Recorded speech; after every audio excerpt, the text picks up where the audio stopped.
Kalau bapak ibu misalnya memberikan uang 100.000 kepada seseorang, orang miskin kah, atau kerabat kah, atau siapa saja, walaupun orang kaya juga. Misalnya orang tua kita kaya tapi kita berikan makanan dengan nilai 100.000 rupiah. 100.000 ini nanti yang pertama, dia tidak akan dicatat 100.000 di timbangan amal. Tapi semua amal soleh, Allah mengatakan manja bil hasanati falahu asyru amsalihha. Siapa yang berbuat amal soleh maka akan dilipat gandakan 10 kali lipat. Kalau bapak ibu makin ikhlas kepada Allah, maka bisa berlipat ganda sampai 700 kali lipat dan kelipatan-kelipatan yang banyak sebagaimana dijelaskan dalam hadis Bukhari. Jadi nilainya akan lebih banyak. Yang kedua, dia akan digantikan oleh Allah Subhanahu wa taala. Dalilnya surah Saba, surah nomor 34 ayat 39. Potongan ayatnya, wa ma anfaqtum min syai'in fahuwa yukhlifu. Apapun yang kalian keluarkan di jalan Allah, maka Allah akan ganti. Allah akan ganti. Jadi tidak ada istilah berkurang harta tersebut, tapi dia akan justru bertambah. Justru bertambah. Cepat atau lambat harta bapak ibu akan bertambah dengan sedekah. Ya. Dan juga perlu titik beratkan poin penting. Dan ini bisa kembali mereview kisah-kisah mereka ya. Kisah Abdurrahman ibn Auf, kisah Sa'ad ibn Ubadah, kisah Sa'ad ibn Mu'adz, kisah Talha bin Ubaidillah, ya. Sahabat-sahabat Nabi yang kaya. Itu pada saat mereka meninggal Bapak Ibu sekalian, setelah kami bedah tablik akbar di Blok M sebulan sekali setiap Sabtu kedua. Serial tentang sahabat ini luar biasa gitu. Saya kalau duduk merenungi tentang amal-amal mereka, ya, apalagi yang kaya-kaya, mereka suka sekali dengan sedekah. Dan uniknya pada saat mereka meninggal, ditemukan harta mereka, gudang harta mereka penuh. Pertanyaannya, apakah gudang harta itu penuh dari tabungan mereka? Jawabannya tidak Bapak Ibu sekalian. Justru yang pada saat mereka meninggal memenuhi gudang mereka itu datang beberapa hari sebelum mereka meninggal. Berkah keberkahan yang Allah berikan dari sedekah yang mereka keluarkan. Abdurrahman ibn Auf pernah mengeluarkan 1 peti emas, disedekahkan semua karena dia belum pernah merasakan atau mendapatkan keuntungan sebanyak itu. Besoknya datang 2 peti. Gak akan masuk di nalar manusia. Tapi coba praktikin resep ini. Sedekah itu memang akan menambah harta seseorang. Besoknya dia keluarkan 2 peti, lusanya datang 3 peti. Begitu terus. Tidak pernah selesai ya rezeki dari Allah dengan orang yang bersedekah. Maka prinsip dasar kita adalah dengan bersedekah justru bertambah harta. Beda sekali dengan kapitalis yang selalu mengatakan menabung adalah pangkal kaya. Sehingga mereka sangat pelit karena tidak mungkin. Menabung tidak mungkin berinfak. Karena dia selalu ingin menambah hartanya, dia tidak mau mengeluarkan.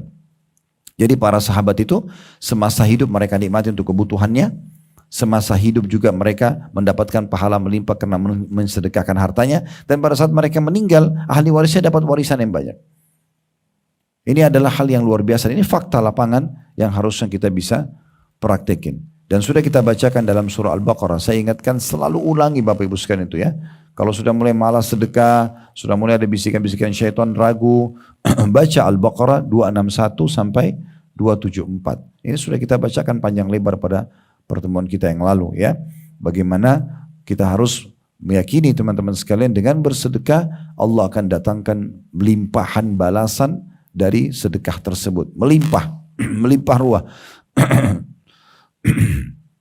Dan kita dilarang dalam bersedekah merasa kita lebih berhak daripada orang miskin tersebut. Sehingga kita hanya melempar sedekah di muka wajah dia, sehingga kita marah-marah dengan atau menyakiti perasaan penerima sedekah. Itu Allah larang. Justru itu bisa membuat sedekah kita tidak diterima. Menyakiti perasaan penerima atau malah dia hanya menyebut-nyebut ya sedekah tersebut. Jadi kalau sudah diberikan kepada orang, udah selesai. Gak usah lagi disebut-sebut. Kecuali ada beberapa keadaan yang sempat saya sebutkan. Pada pertemuan yang lalu saya ingatkan lagi. Misalnya orang tua mengatakan kepada anak-anaknya. Misalnya anaknya ini durhaka nih, contoh. Na'udzubillah, mudah-mudahan tidak ada yang terjadi kepada kita. Tapi kalau ada anaknya durhaka, lalu orang tua yang mengatakan, nah kan ibu sama ayah sudah biayai kamu dari kecil. Kan dia sebutin kebaikannya. Di sini dia tidak berdosa sebagai orang tua karena dia punya hak untuk mengingatkan anaknya. Begitu juga dengan suami pada istrinya yang memberikan nafkah. Nanti akan kita jelaskan pada hadis cetak nomor 2 kita khusus masalah nafkah untuk keluarga. Dia boleh mengatakan misalnya istrinya sudah dikasih uang bulanan lalu masih minta lagi. Maka suami punya hak mengatakan mana uang kemarin yang saya kasih. Itu bukan menyebut-nyebut kebaikan. Bukan membatalkan sedekah dia, tapi dia punya hak untuk diberikan laporan misalnya dari pengeluaran tersebut. Atau atasan pada bawahannya. dia sudah berikan fasilitas segala macam, kemudian dia menanyakan haknya dia sebagai orang yang memberikan gaji atau yang sejenis, misalnya bapak ibu dengan pembantu rumah tangganya misalnya ya, dengan pegawai di kantor dan seterusnya. Begitu juga dengan pemimpin negara kepada masyarakatnya. Saya pemimpin negara sudah membangun jembatan yang bagus, jalan yang bagus, fasilitas umum, lalu dia mengatakan ini tolong sudah kami kerjakan begini dan begitu, tolong dijaga. Nah dia kan sebutkan tentang perbuatan dia itu. Nah ini semua tidak masuk dalam ancaman insya Allah yang disebutkan tidak akan diterima pahalanya atau tidak terima pahalanya karena dia menyebut-nyebut perbuatan tersebut. Baik, di sini ada penyebutan dalam penutupan hadis tentunya ya. Ini faedah keempatnya, Allah akan melipat gandakan balasannya dan terus saja ditumbuh besarkan sampai menjadi seperti gunung. Nah bahasa gunung di sini bukan berarti dia seperti gunung saja, karena gunung kan ada yang kecil ada yang besar. Maka ini bahasa kiasan dari Nabi SAW yang menunjukkan kepada kita bahwasanya balasannya akan sangat besar. Karena secara umum di benak orang kalau disebutkan gunung kecil atau besar? Besar. Nah orang kan langsung tangkap, oh sebesar gunung berarti besar balasannya. Nah itu maksudnya. Jadi jangan dipikir ini seperti gunung saja, karena gunung itu relatif, ada yang kecil ada yang besar. Tapi ini bahasa kiasan yang menunjukkan bahwasanya balasannya akan sangat besar. Nah itu yang dimaksudkan. Baik, kita akan lebih dalam teman-teman sekalian membahas tentang masalah harta ini dulu. Dan nanti kita akan lebih ngerucut membahas tentang masalah memberi makan kepada orang ya.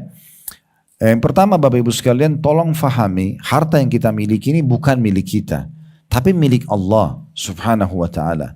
Kita pun milik Allah. Apapun ini semua milik Allah. Allah lah yang membuat kita lahir di muka bumi dari sperma, dari sekian miliar tetesan sperma ayah kita. Ya, sperma kecil-kecil kita sudah tahu secara ilmiah itu miliaran calon manusia. Dari sekian miliaran kita lah yang Allah pilih. Bisa saja bukan kita yang dipilih, dari miliaran ya. Dari satu sumber sperma ayah kita itu ada miliaran calon bayi. Dan umumnya semua mati karena adanya zat asam di rahim wanita. Untuk memprotek semua bakteri yang bisa masuk, maka umumnya sperma itu mati. Loloslah satu ini, atau kalau kembar mungkin dua, gitu kan. Nah kita dipilih oleh Allah SWT. Mulai dari situ kita sudah dipilih oleh Allah SWT. Kemudian kita mulai tumbuh besar, orang tua kita atau terutama ayah cari nafkah, ibu setengah mati juga cari minuman asam folat, makan makanan yang nutrisi, konsultasi dengan dokter, membawa si bayi ini kemana-mana. Di kamar mandi mungkin ibu-ibu sudah tahu tentang masalah itu, lebih tahu dari kami laki-laki, tapi memang kita bisa lihat faktanya. Maka dia terlindungi selama 9 bulan, kita lah itu yang sekarang jadi manusia terlindungi selama 9 bulan, dibawa kemana-mana. Kita nggak berpikir, kita nggak sekolah, cuma dalam kantong berenang-renang saja di situ. Kemudian sudah ada plasenta yang mentransfer, ya, yang luar biasa ditransfer di plasenta itu adalah intisari dari vitamin terbaik dari makanan-makanan yang dimakan oleh ibu kita. Jadi bukan semua kita telan satu potong melon kemudian itu langsung dikasih ke bayinya. Tapi melalui proses yang luar biasa di tubuh kita, kita sendiri pun tidak ada ikut campur. Ibu pun yang hamil tidak ada ikut campurnya. Tiba-tiba saja dikelola di perut, ya masuk di tenggorokan, ya mungkin paling cuma dirasakan manis di ujung lidah, selebihnya sudah tidak ada campur tangannya lagi. Lewat ukuran sepertiga makanan tersebut di tenggorokan sudah tidak ada campur tangan si orang yang mengunyah tadi. Kemudian masuk dalam tubuh kita seperti satu building, seperti satu pabrik raksasa, terdiri dari ratusan bahkan ribuan lift yang membagi-bagi potongan melon itu, mana vitamin, mana ini, mana itu, mana ini, dan mana yang tidak dibutuhkan keluar jadi sampah, jadi kotoran.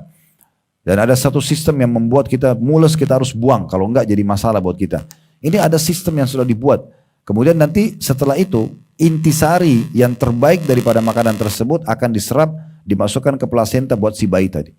Makanya ibu hamil biasa dokter suruh makan ekstra, nggak boleh lagi diet pada saat lagi hamil, karena memang ada manusia yang harus dia berkorban untuknya. Nah ini dari awal saja Allah sudah aturkan kita sistem yang luar biasa seperti ini, sampai tumbuh besarlah, sempurnalah seperti kita, punya 2 mata, punya anggota tubuh yang sempurna sampai lahir, dan lahir pun kita nggak tahu apa-apa. Lihat bayi-bayi pada saat lahir, begitu juga kita dulu. Nggak ngerti apa-apa, cuma tahu nangis, bahkan cuma satu nangis saja. Nangis saja, suka, ya, tidak suka dengan makanannya nangis, buang air besar nangis, ngantuk nangis, sakit nangis, semuanya nangis. Lalu tiba-tiba pada saat kita lahir, ini ibu kamu, ini ayah kamu. Ibu sama ayah kita sibuk ngurus kita. Ya, kita tidak pernah pilih mereka. Bahkan kita tidak bisa milih. Ya, saya tidak mau ibu ini, saya tidak mau ayah itu. Harus itu ibumu, ini ayahmu. Nanti kalau sudah besar kita bakti sama mereka. Waktu kita lahir kita diurus oleh mereka. Muncul rasa kasih dan sayang dari kedua orang tua kita. Dan mereka pun merasa tanggung jawab. Oh, ini anak saya. Diuruslah kita dari kecil, pakaiannya, makanannya, dimandikan, dibersihkan, dicebok, dan segala macam hal. Sampai kita sekolah, sampai kita besar seperti sekarang berumah tangga. Makanya durhaka dengan orang tua bab dosa yang besar sekali karena mereka telah mengurus kita dari kecil. Apalagi durhaka kepada Sang Pencipta Allah yang menciptakan kita dari awal gitu ya. Berapa juta kali kita sudah menghirup oksigen dengan gratis. Bukankah orang kalau sesak napas harus bayar satu tabung sekian juta mungkin harganya ya. Hanya untuk bernafas. Kita ini sekarang dengan nafas luar biasa. Mata kita menangkap cahaya dengan gratis sehingga kita bisa membedakan suara keras dan kecil ya dengan seketika. Hidung kita bisa bedain wangi dan busuk seketika. Lidah kita bisa bedain mana asam, mana manis, mana pedas seketika dan seterusnya. Anggota tubuh yang luar biasa. Semua itu Bapak Ibu sekalian Allah subhanahu wa ta'ala jadikan sebagai rezeki buat kita. Akhirnya roda kehidupan kita mulailah jadi sarjana, mulailah bekerja, mulailah berpikir jadi pegawai, punya pendapatan atau punya perusahaan, mulailah punya harta. Ini semua diatur oleh Sang Pencipta Allah sampai kita meninggal dunia. Jangan sampai teman-teman kita lupakan semua proses yang cukup panjang tadi dari mulai sperma sampai kita menjadi sukses. Yang kita anggap sukses dunia karena sudah punya pendapatan. Lalu kita lupa seakan-akan semua ini adalah hasil usaha kita. Ya, ini hanya sistem yang Allah sudah buat. Makanya Allah subhanahu wa ta'ala tenggelamkan Qarun, salah satu kaum Nabi Musa yang Allah sebutkan dalam Al-Quran, dalam surah Al-Qasas. Ya, sungguhnya dia dari kaumnya Nabi Musa, dulunya orang miskin. Dia minta Nabi Musa doakan agar diberikan kekayaan, lalu Nabi Musa doakan, begitu dia mampu, Nabi Musa menyutus orang untuk dia menagih zakat hartanya, dia marah-marah, dia nggak mau. Ini dari hasil usaha saya sendiri. Dari mana ini harus saya berikan kepada Allah dan segala macam. Akhirnya Allah tenggelamkan, dia berikut hartanya. Dan Indonesia pun menggunakan istilah harta karun. Ya, dari nama Qarun. Qarun ini adalah pengikut Nabi Musa yang Allah tenggelamkan dengan hartanya. Semua harta yang tertimbun ditemukan, harta karun. Ya, gitu. Nah seperti itulah. Jadi ini karena kesombongan dia. Ya, pastikan Bapak Ibu sekalian semua ini adalah dari Sang Pencipta Allah. Hanya dititipkan kepada kita. Oleh karena itu maksimalkan dalam mengelola harta tersebut di atas pintu-pintu kebaikan. Fahami ini adalah titipan. Lihat dalilnya surah Al-Hadid ayat 7. Coba dibuka di aplikasi handphonenya, di aplikasi Al-Quran maksud saya di handphonenya. Surah Al-Hadid ayat 7 di mana Allah subhanahu wa ta'ala memastikan sebenarnya semua harta yang kita miliki adalah titipan dari Allah subhanahu wa ta'ala. Bukan milik kita. Ya, jadi kita harus paham kalau itu adalah titipan dari Allah maka harus sumbernya benar. Mengeluarkannya juga harus tepat sasaran. Ya. Dalam surah Hadid ayat 7 Allah berfirman, "Aminu billahi wa rasulihi wa anfiqu mimma ja'alakum mustakhlafina fihi falladina amanu minkum wa anfaqu lahum ajrun kabir." Terjemahannya, berimanlah kamu kepada Allah dan Rasulnya. Yakinlah Allah itu satu, Tuhan satu, dan berimanlah kepada Rasul Nabi Muhammad SAW yang diutus, ikuti syariatnya, sunnah-sunnah beliau, terapkan dalam kehidupan kalian. Dan nafkahkanlah sebagian dari hartamu yang Allah telah menjadikan kamu menguasainya. Ya, perhatikan kalimat ini. Dan juga nafkahkan ya sebagian dari hartamu yang Allah telah menjadikan kamu menguasainya. Maksudnya Allah yang memberimu harta tersebut. Maka orang-orang yang beriman di antara kamu dan menafkahkan sebagian dari hartanya memperoleh pahala yang besar. Memperoleh pahala yang besar. Imam Qurtubi rahimahullah seorang ulama tafsir menjelaskan potongan ayat yang berbunyi tadi dan sesungguhnya ya, nafkahkanlah sebagian dari hartamu yang Allah telah menjadikan kamu menguasainya. Ayat ini merupakan dalil bahwa pada hakikatnya harta itu adalah milik Allah. Hamba tidaklah memiliki apa-apa melainkan apa yang Allah ridhai. Siapa saja yang menginfakkan harta pada jalan Allah, maka itu sama halnya dengan seseorang yang mengeluarkan harta orang lain dengan seizinnya. Dari situ ia akan mendapatkan pahala yang melimpah dan amat banyak. Dan beliau mengatakan, hal ini juga menunjukkan bahwa harta kalian pada hakikatnya bukanlah milik kalian. Kalian hanyalah bertindak sebagai wakil atau pengganti dari pemilik harta yang sebenarnya. Oleh karena itu, manfaatkanlah kesempatan yang ada dengan sebaik-baiknya untuk memanfaatkan harta tersebut di jalan yang benar sebelum harta tersebut hilang dan berpindah pada orang-orang selain kalian. Ya, jadi fahami dulu poin pertama ini. Ya, kalau harta itu bukan milik kita. Biasanya banyak orang pelit, perhitungan, gak mau keluarkan, gak mau bantu orang, bahkan sama orang tuanya sendiri. Ya, pernah terjadi di masa Nabi SAW itu ada satu sahabat, dia butuh sekali uang, dia gak punya uang. Tapi dia punya anak, anaknya sudah menikah, anak laki-laki ya. Dia pas ke rumah anaknya yang laki-laki ini, si ayah ini pergi ke rumah anak laki-laki, dia bicara sama anak mantunya, istrinya si anak laki-laki ini. Ya, saya ada butuh gini-gini, anak mantunya kasih, karena dia pikir ini mertuanya, ayah daripada suaminya gitu. Suaminya pas pulang, suaminya diceritakan oleh istrinya, suaminya marah. Kenapa kamu kasih tanpa izin saya dan sekian? Padahal ini ayahnya sendiri yang minta. Dan istrinya sudah berbuat baik. Lalu sang anak ini dengan beraninya datang kepada Nabi SAW dan melaporkan, ya Rasulullah, ayah saya begini ngambil uang saya di rumah tanpa seizin saya. Istri saya kasih. Maka Nabi SAW justru marah pada sang anak sambil mengatakan, anta wa malika li abik. Kamu dan hartamu milik ayahmu. Kamu dari mana asalnya? Dari sperma dia. Gimana caranya kamu perhitungan kepada orang tuamu? Kamu dan hartamu semua milik dia. Terserah dia mau ambil berapa saja. Gitu. Maka Nabi SAW justru memalai sang anak. Kenapa di sini anak bahkan sama ayahnya pun pelit? Karena dia pikir itu harta dia. Padahal sebenarnya bukan harta dia. Buktinya ini harta bukan punya kita, Bapak Ibu sekalian. Kita waktu lahir tidak punya. Kita nggak punya, gitu kan? Dan kita pada saat meninggal nanti ada yang dibawa. Sekarang gelangnya ibu, ya cincinnya, apalah semua ini perhiasan. Dibawa ke kuburan nanti? Enggak. Sama sekali nggak ada yang dibawa. Kita lahir telanjang badan, bayi, dibungkus dengan selimut pertama di rumah sakit. Kita meninggal juga nanti telanjang badan, dibungkus dengan kain kafan. Selesai. Semuanya akan ditinggal. Berarti menandakan tidak ada kita miliki. Apa yang kita miliki? Maka bahasa-bahasa ini rumahku, ini mobilku, ini hati-hati. Ini hanya sementara. Bukan kepemilikan abadi, nggak ada. Terbukti kita begitu meninggal, semua jadi milik orang. Ya, walaupun disedekahkan misalnya buat kita oleh ahli waris, tetap aja bukan milik kita. Jadi milik orang. Baju yang kemarin kita pakai, malam ini kita meninggal, besok jadi milik orang lain. Selesai. Clear semuanya. Ya. Makanya kata Nabi SAW dalam hadis sahih, kalau anak Adam meninggal dunia, akan ikut ke kuburan 3. Keluarganya, hartanya, dan amalnya. Serta akan pulang 2. Keluarganya dan hartanya akan pulang, tersisa hanya amalnya saja. Jadi mobil yang semewah apapun hanya parkir di pagar kuburan. Gak mungkin masuk ke liang lahat. Gitu kan? Akan jadi warisan.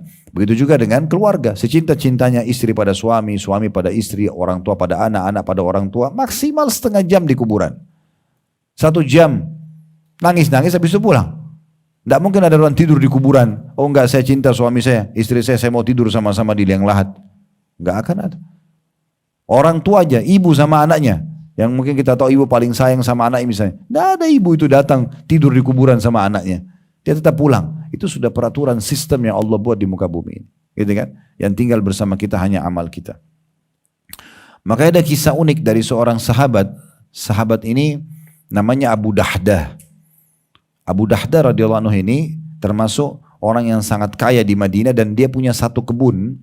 Kebun kurma ini isinya ada 600 pohon Bapak Ibu sekalian.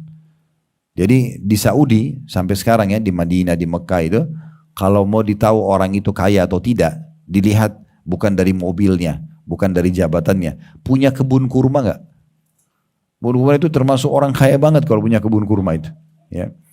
Karena pohon kurma itu mirip sama pohon zaitun, pohon kelapa, umurnya panjang dan rutin berbuah.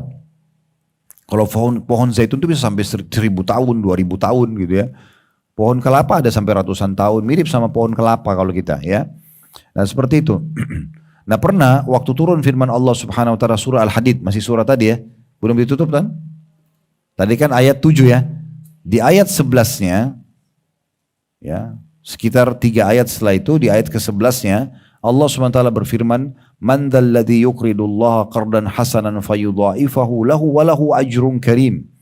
Artinya barang siapa yang memberi pinjaman kepada Allah dengan pinjaman yang baik. Ini bahasa santun Allah kepada kita supaya berinfak. Ya. Barang siapa yang memberi pinjaman kepada Allah dengan pinjaman yang baik, maka Allah akan melipat gandakan balasan pinjaman itu untuknya dan dia akan memperoleh pahala yang banyak. Apa yang sudah dikasih kita ini, keluarkan lagi di jalan Allah. Sudah pinjaman dari Allah, kita kasih lagi ke orang lain di jalan Allah, maka Allah akan berikan balasan yang besar. Abu Dahda ini seorang dari Ansar, dia mengatakan, wahai Rasulullah, waktu ayat ini Nabi bacakan, ini ayat baru turun loh, Nabi bacakan, maka beliau langsung mengatakan, ya Rasulullah, apakah Allah menginginkan pinjaman dari kami? Artinya harta ini sudah dari Allah. Terus kemudian Allah bilang lagi, ayo siapa yang mau pinjamin buat saya akan kasih dia berlipat-lipat ganda lagi. Supaya tidak ada sifat pelit, tidak ada perhitungan di jalan Allah. Keluarkan, toh ini juga titipan. Jadi seakan-akan Allah titipkan harta ini Bapak Ibu sekalian, kepintaran kita, kelebihan fisik ini sebenarnya untuk meraih lebih banyak lagi rahmatnya, meraih lebih tinggi derajat di surga. Itu tujuannya. Maka kata Nabi SAW, betul wahai Abu Dahdah. Maka langsung Abu Dahdah mengatakan, ya Rasulullah, ulurkan tangan Anda. Salaman, karena dia mau langsung wakafkan untuk Allah kebunnya yang ada 600 pohon kurma. Maka Rasulullah SAW menyulurkan tangannya, lalu Abu Dahdah mengatakan, aku telah memberi pinjaman pada Robku dengan kebunku ini. Kebun ini berisikan 600 pohon kurma. Maka Nabi SAW dengan gembira menyambut itu sambil mengatakan, sungguh perniagaan dan pinjaman yang menguntungkan. Berapa banyak pohon-pohon kurma yang ranum buahnya di surga nanti buat Abu Dahdah. Abu Dahdah tidak tunggu sampai situ. Kebetulan istrinya Ummu Dahdah di Madinah, Bapak Ibu sekalian, waktu itu kalau mau panen kurma, mereka kan panen kurma itu di musim panas biasanya. Ini ada bahasan sendiri tentang masalah bagaimana kurma itu bisa berbuah, tapi dia memang makin panas cuaca, hikmah Allah SWT, maka makin bagus kualitas kurmanya. Maka mereka biasanya berkeluarga itu duduk di kebun. Seperti kita mungkin di kebun rambutan, di kebun durian, kalau musim panen kita kumpul dengan keluarga, dipetik lalu duduk makan sama-sama, nah seperti itu. Nah Ummu Dahdah ini lagi duduk dengan anak-anaknya, lagi mau menikmatin hasil panen kurma. Abu Dahdah langsung mengatakan, wahai Ummu Dahdah, kata istrinya Ummu Dahdah, iya. Kata Abu Dahdah, keluarlah dari kebun ini, bawa bersama dengan anak-anakmu, karena aku baru saja meminjamkan kebun ini untuk Robku. Aku sudah sedekahkan ini. Ini sudah bukan punya kita lagi, sudah kembalikan kepada Allah. Ummu Dahdah karena punya keimanan luar biasa. Ya, bukan seperti sebagian muslimah mungkin, kenapa kau pinjamkan, kenapa kau kasih, kenapa kau ini, kan bisa sebagian, bisa cuma satu pohon. Dia mengatakan, sungguh wahai suamiku adalah perniagaan yang beruntung. Penjualanmu, pinjamanmu benar, tepat sasaran. Wahai Abu Dahdah. Maka Ummu Dahdah mengajak anak-anaknya keluar dari kebun tersebut. Dan Rasulullah SAW memuji mereka dengan sabda beliau, berapa banyak tandan-tandan anggur dan harum-haruman untuk Abu Dahdah di surga nanti. Dalam lafaz lain, berapa banyak pohon kurma untuk Abu Dahdah di surga nanti. Akar dari tanaman tersebut adalah mutiara dan yakut, atau perhiasan terbaik. Ya, jadi pohon nanti di surga itu bukan lagi akarnya itu adalah seperti kita lihat sekarang, akar-akar dari kayu, tidak, tapi dari perhiasan, tetap ada buahnya. Ya. Begitu luar biasa nanti keadaan di surga nanti. Jadi memang ini contoh aplikasi sosok sahabat yang memahami benar ini adalah harta Allah, dan Allah memberikan kesempatan dia justru untuk meraih derajat yang lebih tinggi di surga hanya dengan titipan tersebut. Kan ini menguntungkan sekali ya. Kalau kita fahami seperti apa yang saya sampaikan, maka kita sebenarnya bisa mendapatkan derajat yang tinggi di surga justru dengan titipan Allah Subhanahu wa taala. Dalam sebuah hadis yang lain, Bapak Ibu sekalian, hadis sahih, kata Nabi Muhammad SAW, kalau Allah mencintai seorang hamba, Allah akan menggunakan hamba tersebut atau memberinya pekerjaan. Kata para sahabat, ya Rasulullah, bagaimana maksudnya Allah memberikan pada dia pekerjaan? Kata Nabi SAW, Allah akan jadikan di akhir hidupnya hamba tersebut, Allah mudahkan dia untuk mengerjakan satu amal saleh yang dengannya Allah renggut nanti nyawanya, sehingga ditutup dengan husnul khatimah. Jadi kalau Allah SWT memberikan kesempatan, ada dorongan dalam hati Bapak Ibu, ingin sholat malam, ingin baca Quran, ingin haji dan umroh, ingin bersedekah, ingin bakti sama orang tua, apa saja, itu berarti dorongan Allah berikan secara keimanan, jangan disia-siakan. Bisa saja itu amal terakhir kita. Dan ulama sudah menjelaskan, cara mengetahui orang itu husnul khatimah atau su'ul khatimah, bukan dilihat dari fisiknya, tapi dilihat dari amal yang dia kerjakan beberapa hari sebelum dia meninggal. Ya, begitu melihatnya. Sebab ada orang Bapak Ibu sekalian yang mungkin meledak di atas pesawat, nggak ditemukan satu keping pun tubuhnya. Teman-teman kita sekarang di Gaza, kena runtuhan bangunan, hancur badannya. Kalau kita patokannya fisik, kita akan mengatakan, oh berarti orang ini su'ul khatimah. Enggak, dalam Islam tidak seperti itu, bukan fisik. Tapi bagaimana dia meninggal dan bagaimana amal-amal sebelum terakhir sebelum dia meninggal. Kata Nabi SAW dalam sebuah hadis yang lain, Allah akan menutup hidup seorang hamba dengan amal yang biasa dia kerjakan. Kalau naudzubillah seseorang terbiasa dengan maksiat kepada Allah, maka Allah biarkan di akhir hidupnya dia buat itu, selalu Allah tutup hidupnya dengan itu. Atau kalau dia terbiasa dengan satu amal baik, maka Allah akan buat dia melakukan amal itu di akhir hidupnya, lalu Allah tutup hidupnya dengan itu. Oleh karena itu hati-hati sekali kita dalam memilih amal-amal soleh atau memilih pekerjaan akan kita lakukan.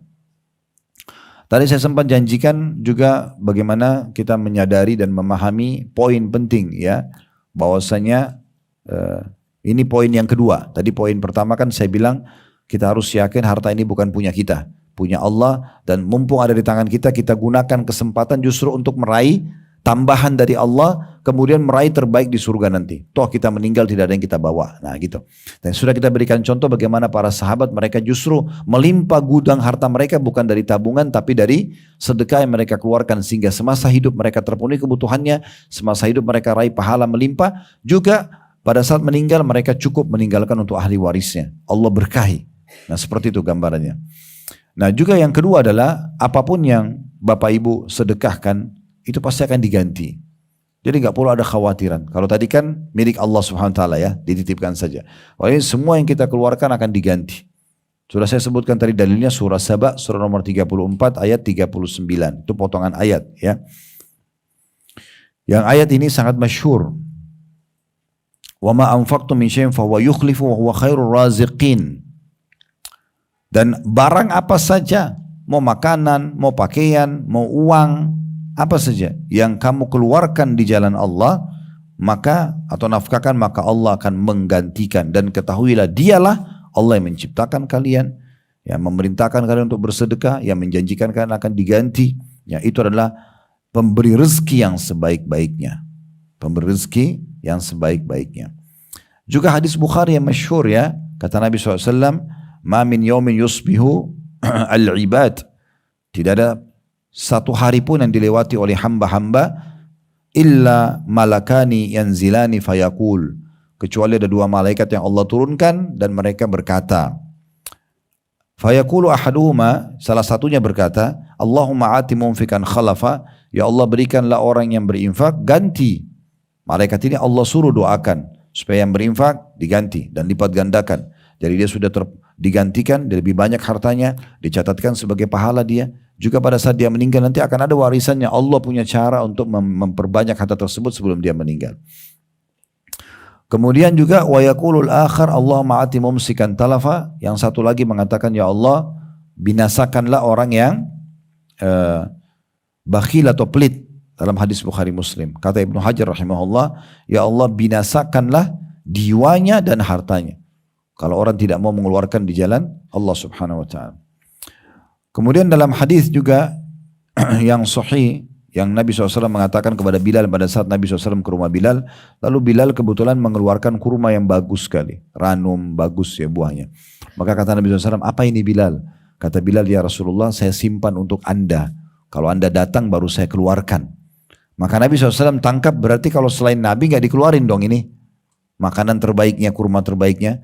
Maka Nabi SAW mengatakan, anfik Bilal, jangan kau lakukan ini, keluarkan siapa saja yang datang, kapan ada kesempatan sedekahkan, jangan tunggu saya. Lalu kata Nabi SAW, wala takhsha min dzil arsy ikhlala, dan jangan pernah kamu khawatir atau takut hartamu berkurang karena ada Allah yang memiliki arsy yang cukup atau yang akan mencukupi kebutuhan. Hadis diriwayatkan oleh Al-Bazzar. Juga dalam hadis riwayat Muslim, ma naqasa malun min shadaqah, tidak akan pernah berkurang harta seorang hamba karena bersedekah. Juga Asma binti Abi Bakar radhiyallahu anhu, tadi sudah saya singgung, ini saya bilang saya janji akan sebutkan, ini di poin kedua kita tentang masalah infak semua akan diganti.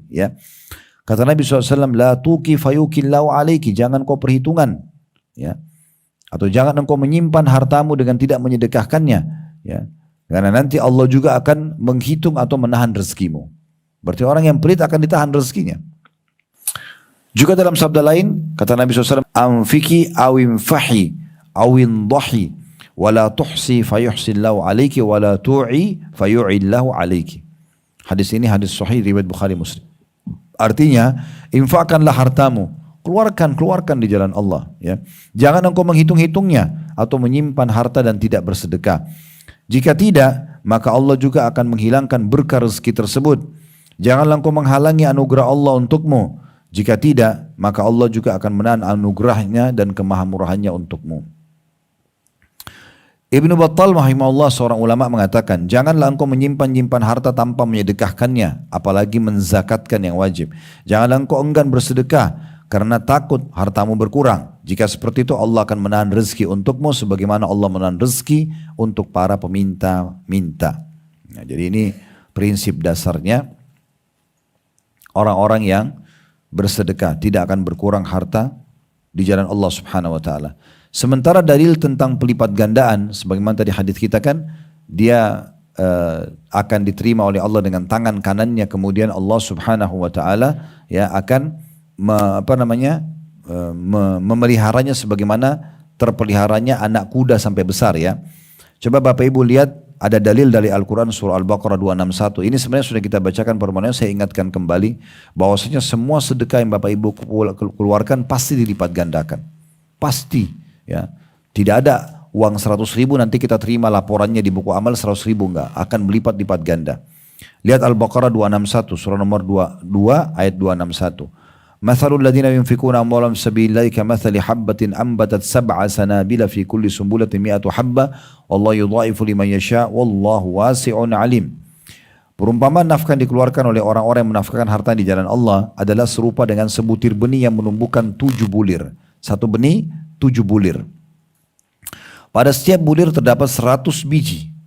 Allah melipat gandakan ganjaran bagi siapa yang dia kehendaki dan Allah maha luas karunia-Nya dan maha mengetahui.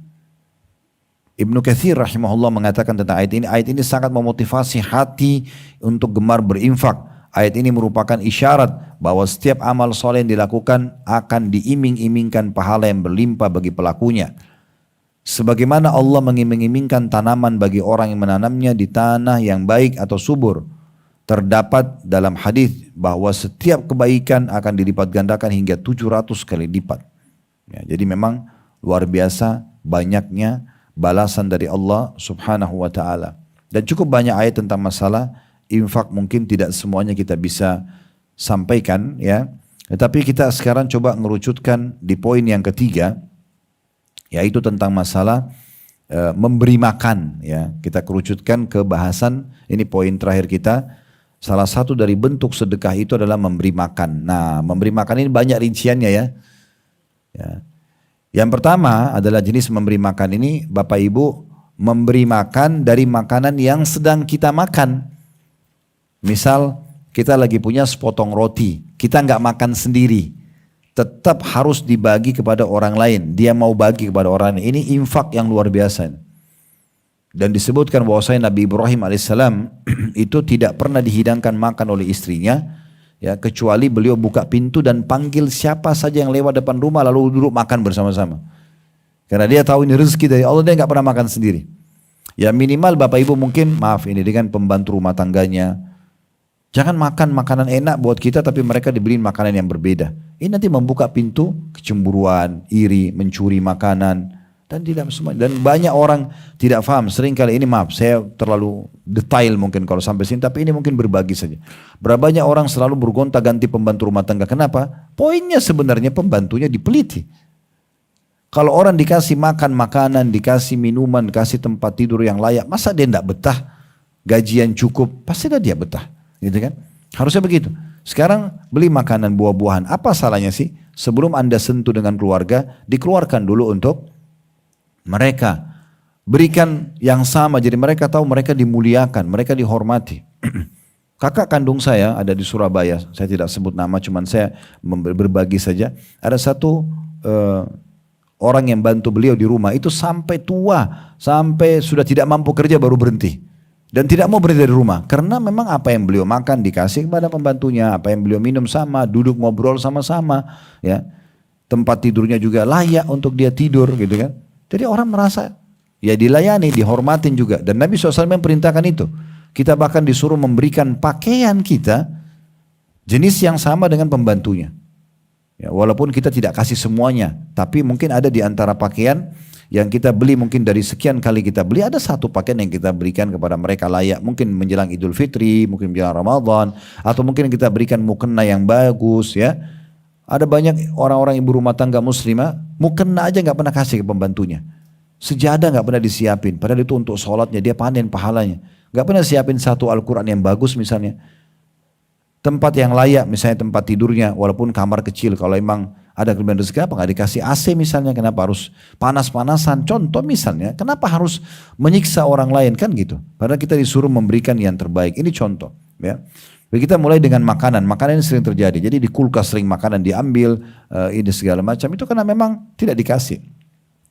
Ini jenis membagi makanan yang pertama, dari makanan yang kita makan ya, apa yang kita makan. Dan di sini Bapak Ibu sekalian, kalau kita bersedekah dengan jenis makanan yang sama, kalau misalnya satu potong roti tadi, kita nggak potong dua, karena kita rasa saya lagi lapar dan butuh. Kalau Allah berikan kelebihan rezeki, coba beli porsi yang sama, jenis yang sama, sedekahkan. Nah gitu, kayak misalnya Bapak Ibu makan di satu rumah makan, anggap rumah makan Padang kah, atau rumah makan apa ya, Sunda misalnya, atau rumah makan Jawa Timur, misalnya Anda makan, cocok misalnya.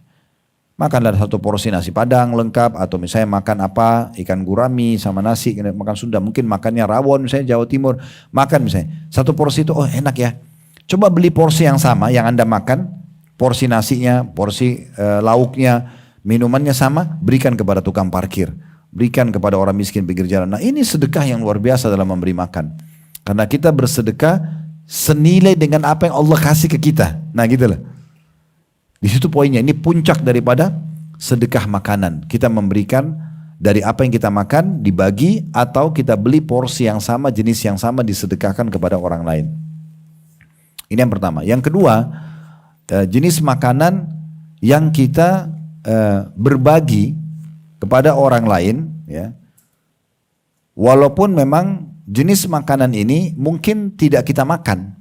Contoh misalnya Bapak Ibu beli makanan di satu restoran untuk dikirim ke keluarga kita, ke saudara, ke tetangga. Sebenarnya kita tidak makan makanan itu, tapi kita sedang ingin bersedekah makanan tersebut, ya.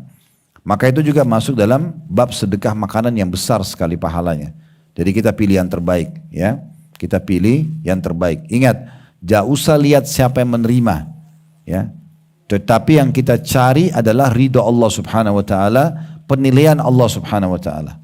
Jangan Bapak Ibu kalau kasih ke presiden, menteri, ya, atasan kita kasih yang terbaik. Ingat gak saya kasih contoh kemarin? Kalau bulan lalu ya. Ada kalau kita dipesan misalnya oleh presiden, Bapak Ibu nanti datang ke istana saya, tolong bawain saya buah ya. Kira-kira beli buah di mana? Hah? Di pasar kah? Kita akan cari supermarket yang terbaik. Oke, pada saat di situ ada pilihan jeruk yang kualitas A, harga 200.000 per kilo, ada kualitas B misalnya, ya dengan 100.000, mana kita pilih? Saya yakin kita pilih yang terbaik kan? Setelah itu kita cari lagi, coba cari keranjang yang terbaik dibungkus. Karena ini presiden yang mau ambil. Kenapa Bapak Ibu bedain presiden dengan orang tuanya?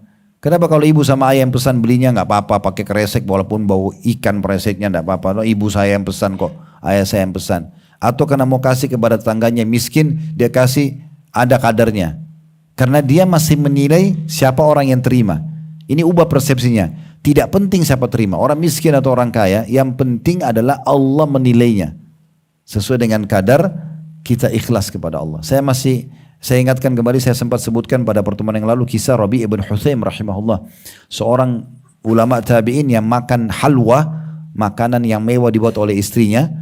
Kemudian dia pada saat baru mau makan, ada yang ketuk pintu, dia suruh anaknya buka, ternyata depan pintu adalah orang. Ingat gak? Lupa semua. Ini kalau lupa begini saya nggak datang lagi nanti ngisi ya. Karena ini cerita bukan hanya saya dongengin sebagai pelajaran. Ternyata yang depan pintu adalah orang gila, lalu minta makan.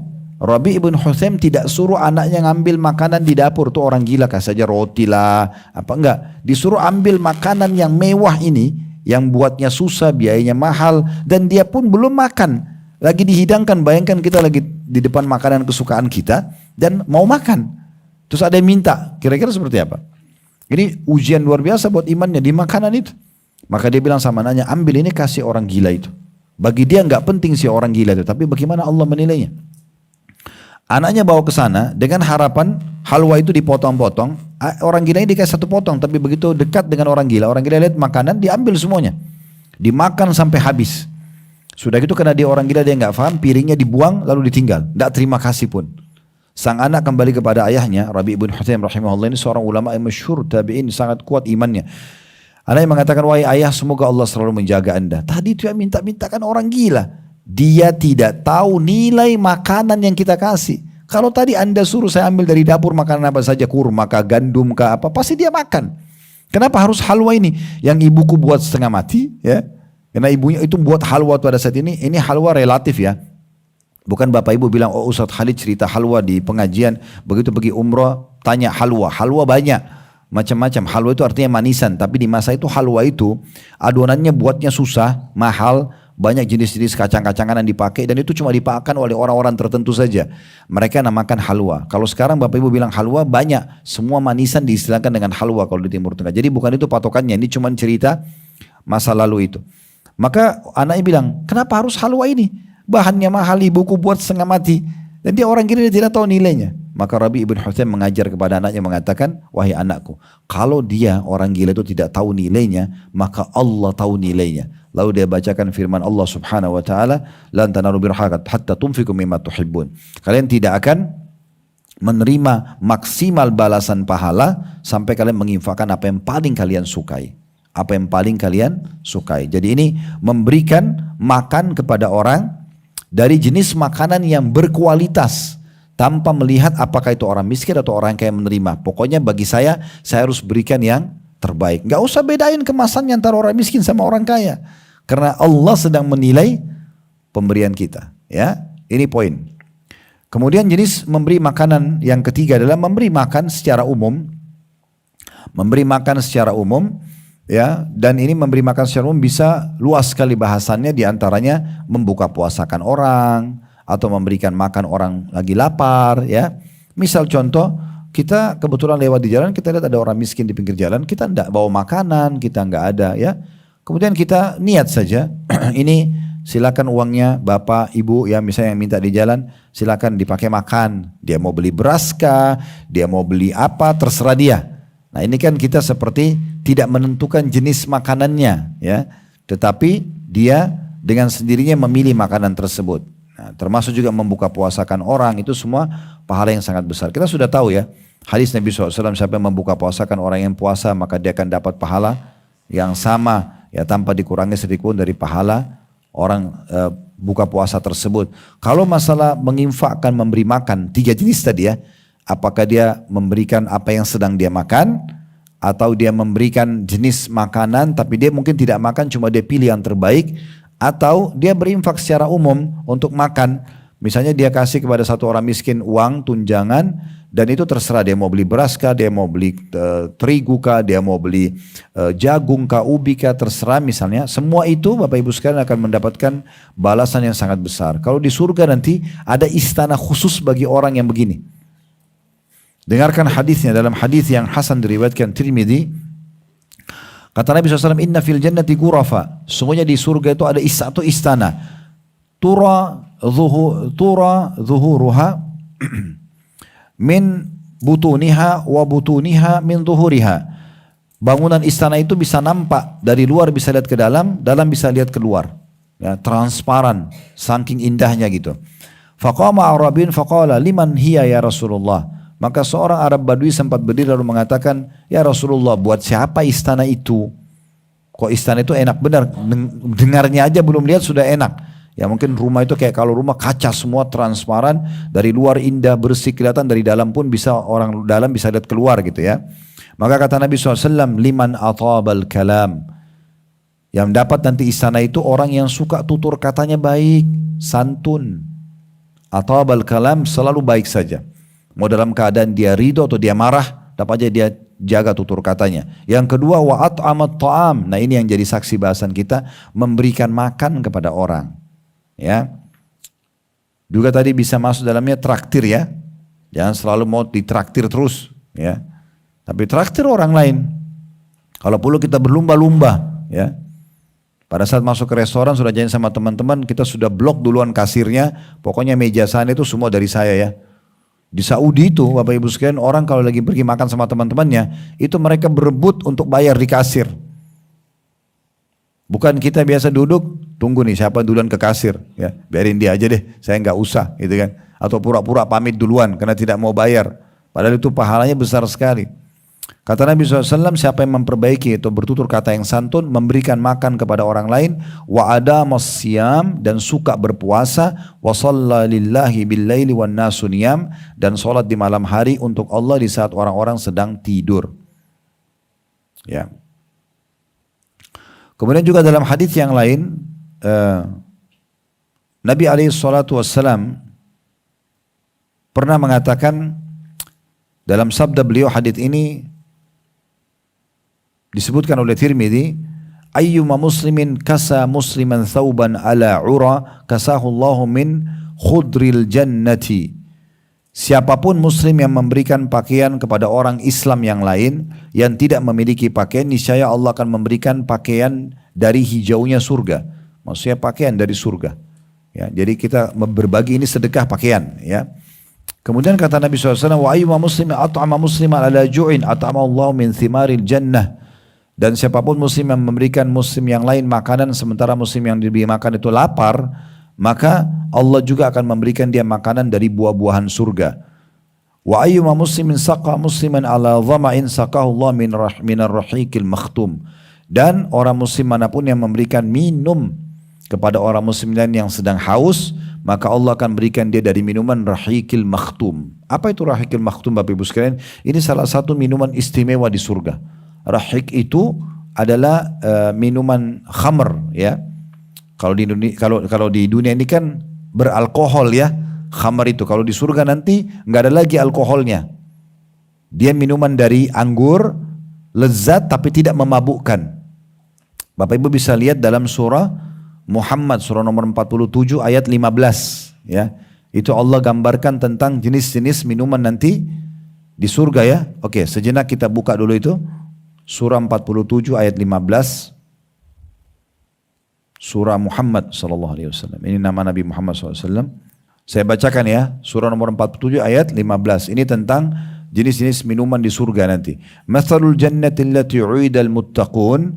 Perumpamaan surga yang dijanjikan untuk orang-orang yang bertakwa. Semoga kita termasuk insyaAllah. Fiha anharum mimma'in ghairi asinin. Di dalam surga itu ada sungai-sungai dari air yang tidak berubah rasa dan baunya. Kalau dalam hadis maksudnya adalah air tawar yang manis. Dalam sebuah riwayat lain kata Nabi SAW, air tawar yang lebih lebih manis dari madu. Air tawar tapi manis, gitu kan.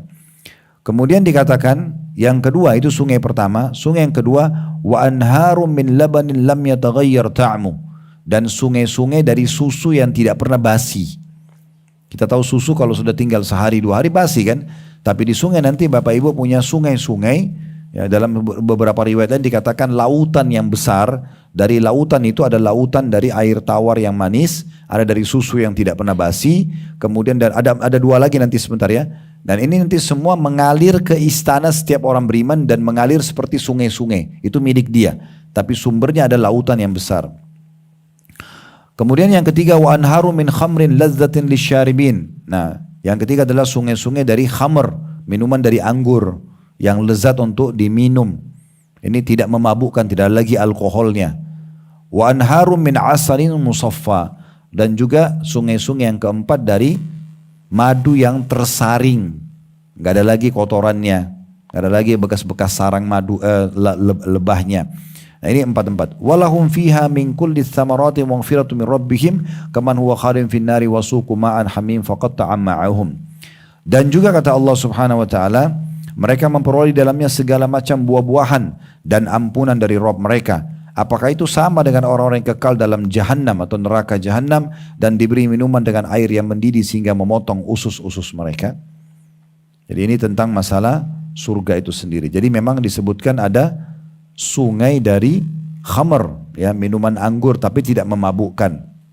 Nah, orang kalau memberikan orang muslim yang lain lagi haus sehingga hilang dahaganya, maka dia akan mendapatkan rahiqil makhtum. Rahiq adalah minuman dari khamr tadi yang tidak memabukkan. Makhtum artinya tertutup dengan rapat. Ya, kata para ulama tafsir maksudnya adalah nanti yang buka botol minuman khamrnya itu ya adalah pemiliknya nanti yang akan masuk ke surga. Tidak ada pernah orang yang merasakan. Ada sebagian ulama mengatakan nanti tutupnya itu terdiri dari penuh dengan minyak kasturi, sehingga minuman tersebut selain manis juga dari minuman anggur yang segar, murni, tidak ada alkoholnya, tidak memabukkan, dan juga ada bau wangi dari kasturi itu sendiri. Nah seperti itu. Ini memberi makanan atau minuman kepada orang lain. Dan juga Nabi SAW sudah mengingatkan dalam hadis yang lain ya, cukup banyak hadis masalah ini. Waktu ditanya sedekah apa yang paling afdal, kata Nabi SAW, suqyal ma, memberikan minum kepada orang lain ya. Jadi sering berbagi makanan, minuman ini adalah perbuatan yang luar biasa, termasuk sedekah yang paling afdal ya. Kemudian juga kita tahu bahwasanya memberikan makan dan minum ini mungkin sebagai penutup Bapak Ibu sekalian, usahakan dari hal-hal yang masih baik, masih bagus, dan jauhi yang haram atau minimal syubhat. Ya, tidak boleh misalnya Bapak Ibu sekalian kita punya makanan minuman yang syubhat nih, kita ragu-ragu ya, boleh nggak sih? Daripada saya makan kasih aja orang lain. Nah, dan dalam sedekah juga makanan minuman jangan selalu bilang daripada basi, daripada rusak. Berarti kan dari awal tidak ikhlas sedekah ini. Ya. Berarti hanya karena daripada basi dibuang, daripada dibuang kasih orang. Berarti kan daripada saja. Ini juga kurang, beda pahalanya dengan orang dari awal. Tadi saya bilang dia udah beli, dia niatkan memang sudah dibagi buat pembantunya, buat tetangganya, buat kerabatnya, atau dia beli porsi yang sama, dia berikan supaya memang dia maksimal dalam bersedekah. Dan insya Allah ini pasti Allah SWT akan berikan pahala maksimal sebagaimana sudah kita jelaskan tadi. Berikut juga Allah akan gantikan apa yang dia sedekahkan. Nah, jadi mulai sekarang ibu-ibu terutama kalau tetangga kirim piring isi makanan, kembalikan juga berisi, jangan kosong terus. Ya, isi walaupun tidak sama jenisnya. Ya, selalu terima kasih aja, terima kasih. Terus mana balasan isinya? Kata Nabi SAW dalam hadis, kalau kalian diberikan sesuatu kebaikan, balaslah yang setimpal, yang sama. Dikasih makanan, dikasih pakaian gitu, dan maksimal. Bukan bekas-bekas, tapi memang yang sama porsi yang kita nikmati itu. Allahu a'lam. Baik, itu saya teman-teman sekalian, semoga bermanfaat, dan kami mengajak Bapak Ibu sekalian untuk selalu partisipasi di media kami agar juga Bapak Ibu punya andil dan selalu mendapatkan informasi terbaik dari media yang kami Allah sedang amanahkan ini tentunya. Di YouTube bisa dengan subscribe, like, dan juga loncengnya. Teman-teman Instagram, Facebook, TikTok, atau apa saja media yang ada sekarang dengan pola-pola yang sudah diterapkan oleh media ini, Anda bisa ikut partisipasi tentunya dan sebarluaskan setiap kali ada flyer, jadwal pengajian, dan semoga saja dari 10 orang, 20 orang yang melihat bisa 1 orang mendapatkan hidayah atau mendengarkan ceramah, lalu Anda bisa panen pahalanya insya Allah. Dan bagi teman-teman yang berminat untuk kegiatan sosial, kami juga diamanahkan Yayasan Sedekah Kreatif, bisa Anda masuk di media Sedekah Kreatif untuk melihat kegiatan-kegiatan sosial di sana. Kemudian juga yang terakhir, dan juga insya Allah sekarang teman-teman di Gaza kita ada penggalangan dana. Kemudian yang terakhir mungkin kalau ada yang ingin haji dan umroh bisa masuk dan melihat juga program kami di Uhud Tour. Mungkin Anda bisa pertimbangkan dan bandingkan dengan travel-travel lain. Kalau memang cocok Anda bisa ikut bersama kami insya Allah. Namun memang di Uhud Tour kami punya prinsip dasar, ya semua dana jamaah umumnya kita kembalikan ke jamaah lagi karena mereka akan menikmati sendiri fasilitas di sana.